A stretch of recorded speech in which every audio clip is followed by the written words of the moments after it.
Hey everybody, welcome back to the Wolfe Pit with another episode of... Wait a minute, this is not going to be another episode of What Are We Eating? I'm actually going to cook something today. Many years ago, before I started doing YouTube videos, I had several 18-inch Weber Smoky Mountains, also known as WSMs. I used the WSMs to cook food for my family and friends, catering functions, and barbecue competitions. And still to this day, in my opinion, they're the best bang for your buck charcoal smoker on the market. And once you learn how to use them, only after a couple cooks, they're truly a set it and forget it smoker. But over the years, and through a divorce, I parted ways with my WSMs, and they've been replaced with other grills and smokers. But I still miss my Webers. I recently parted ways with my grill dome and went back to old school and bought a new Weber Performer, which I also cooked on for many years. Well, actually, I cooked on a lot of Webers for many years. Well, only after a couple cooks on this one, I fell back in love with the quality of food the Webers produce and the fun they are to cook on. So when I saw my local Walmart had 14-inch Weber Smoky Mountains on sale for $99 each, I had to get them back in my life, and I picked up two of them. I used to be able to get a hell of a lot of food on the 18-inch Weber Smoky Mountains, so I thought I'd be able to get a good amount of food on these. But once I got it home, I realized it's really small, but it'll still serve its purpose. So I figured it'd be fun to tinker around with a smaller version. I've had it now for a couple months, and I've only cooked on it once to cook chicken. Otherwise, it's just sat in the rain, getting dirty. So it's time to get it loaded up and get it cooking again. Here I have a 6.5 pound bone-in Boston butt that I'm going to season with some barbecue rub that a friend sent me. I can't remember the last time I made pulled pork without Wolfe rub. I hope my family forgives me. I don't like to use mustard or any other kind of binder. But if you do, that's perfectly fine. There's no right or wrong way. You do it your way, the way you like it, because you're going to be the one that's eating it when it's done.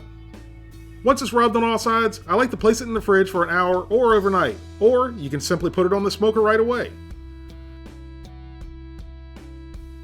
I load up and light my WSM a little bit different than most people because it's easier for me and it's the way I like to do it. So you do what works for you. This part is pretty standard. You load the charcoal ring all the way to the top with your choice of briquettes or lump. Today I'm just using Kingsford Blue. Today I'm adding 4 partially lit briquettes right in the center, but I also use a hose torch, but I was out of propane today. That's why I'm adding the lit coals. The process with the hose torch is slightly different, so I'll show that process in a video soon.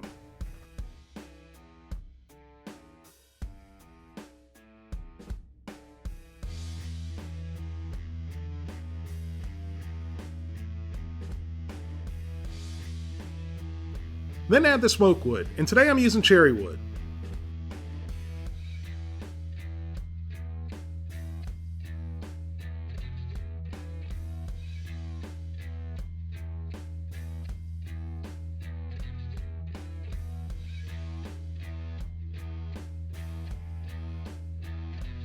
Once you've added your smoke wood, add the midsection.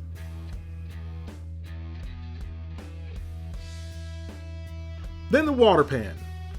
And I wasn't really prepared, and I would usually either have sand or a fire brick in the water pan. But I had neither on hand and balled up some foil and placed the foil balls in the bowl, and then placed foil over the balls and the bowl for easy cleanup. This does two things. It creates a baffle between the heat and the meat, and it helps create radiant heat, which helps us maintain our temperatures. It's a water pan by design, but the water serves no purpose in this smoker. Once it's loaded up with meat, there's plenty of humidity in there. And if you were to use water on a cook like this, you'd probably be refilling the pan every hour or so. Finally, add the top grate and your pork. Now for the old great debate, fat side up or fat side down. Pork shoulders for me, fat side down. The reason I like cooking them fat side down is my rubs have sugar in them, and after 12 to 16 hours, the sugar caramelizes and glues itself and the meat to the grate. Then when the meat's done, all that beautiful bark, it's stuck on the grate, and it rips the meat all apart as you're trying to remove the butt from the grill. If you're doing it fat side down and it sticks, who cares? Yes, I am. I'm adding the meat before the smoker comes up to temperature. This is what works for me and how I've always done it on the WSM. This way, I only have to bring it up to my target temperature range one time, and make one vent adjustment for the whole cook. This way, you don't have to worry about overshooting your target temperature by opening the smoker and adding your meat once it's up to temperature. If you let the Smoky Mountain do its thing and you're not adjusting the vents and opening and closing the lid, it will hold temperatures rock solid. Again, this is how I like to do it. That doesn't mean it's the right way or the only way. There's definitely other ways to skin a cat. I'm just showing you one of them. I like to measure the temperature at the lid. Some people like to do it at the grate level. Either way is fine. But one thing I would suggest, pick one or the other. Don't measure it at both places. There's roughly a 15-degree difference between the top vent and the lid vent. And as far as thermometers go, you can use almost any kind you like, as long as they're not too long and they're touching the meat. I'll leave a link in the description box to the one that I'm using today. I've been using this one for a couple years now and I'm actually pretty happy with it. I used the Maverick ET73s for years, and they used to be really good, but the last few I had didn't even last 6 months. Now always leave the top vent 100% open for the entire cook.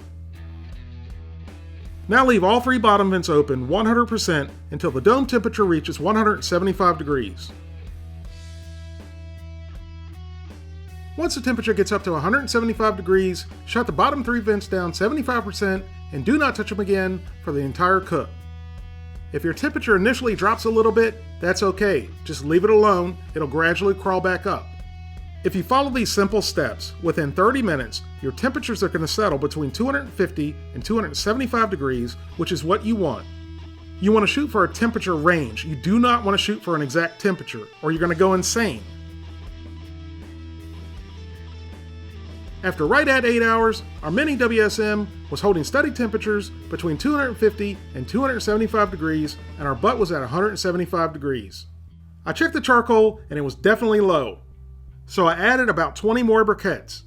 That's something I very rarely had to do on the 18-inch WSM. They'd go 12 to 16 hours, depending on the weather. But, to be fair to the 14-inch WSM, it was pretty windy during this cook. After 4 more hours, for a total of 12 hours, our pork is done. Bob Ross painted happy trees, but the WSM paints happy pork. Is that beautiful or what? Now I'm going to wrap it in foil and let it rest for at least an hour. Now our pork ended up resting for a little over 2 hours and it's still piping hot.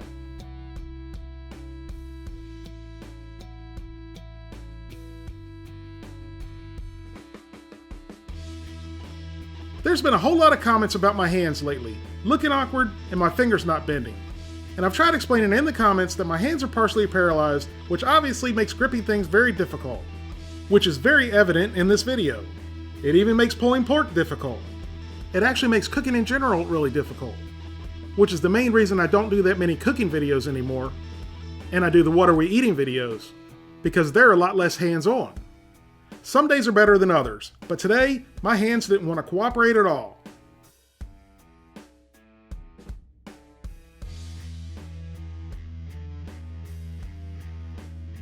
The bone came out nice and clean, and that'll be a nice treat for my puppy Bella. So my daughter's going to jump in here in a minute and finish pulling the pork. Because at the rate I'm pulling it, we're going to starve to death, and y'all are going to fall asleep.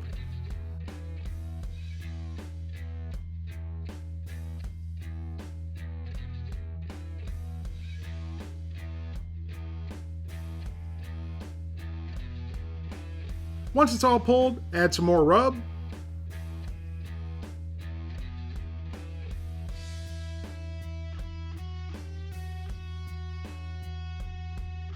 Then give it a good mix.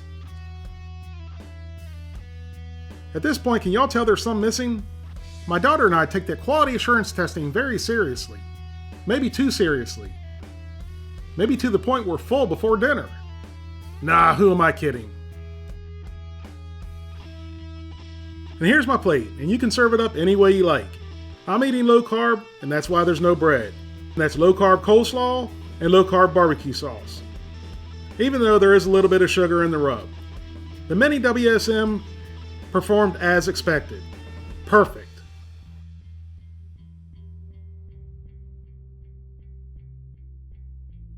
I'm really glad I'm starting to get some Webers back in my life at the Wolfe Pit. In my opinion, even at full retail price, you can't get a better charcoal smoker than the Weber Smoky Mountain. far as functionality, durability, and the quality of the product that comes off of it, the barbecue. It sure sounds like I'm sucking up to Weber, doesn't it? But I'm not. But maybe they'll see this video and send me a Summit series. If you'd like to help support the Wolfe Pit, please consider being a patron. You can pledge as little as $1 a month. That's only $12 for the whole year. Or you can pledge more. That's up to you. Either way, every little bit's appreciated and helps me produce more high-quality videos more often for you, the people. Thank you all very much for watching. Please don't forget to like this video and subscribe, and I'll see you soon.